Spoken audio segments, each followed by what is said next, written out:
ఉత్తమ్ కుమార్ రెడ్డికి రేవంత్ రెడ్డికి రొయ్యల పులుసు కానీ రాగి సంకటితో పనిలేదు. తెలంగాణ ప్రజల యొక్క హక్కులతోనే మాకు సంబంధం. ప్లాట్ఫామ్ మీద ఫేస్ టు ఫేస్ ఇప్పుడు నేను ఈడేం చెప్పినా మీరు అందరూ మన వాళ్ళే.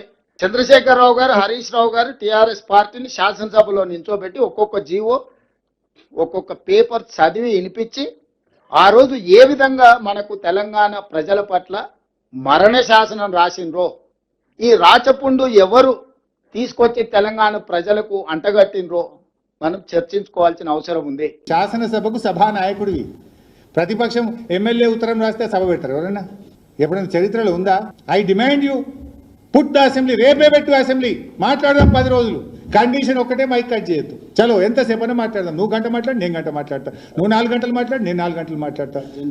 అర్జెంట్ చేయొద్దు, హౌసు పారిపోవద్దు, గంతే నా కండిషన్. మాట్లాడదాం, రేపు పెడతావు పెట్టిగా. ప్రజెంటేషన్ నువ్వు చేయి, నేను కూడా ప్రజెంటేషన్ చేస్తాను. మాకు కూడా మైక్ ఇవ్వాలి, మాకు కూడా ప్రజెంటేషన్కి అవకాశం ఇవ్వి.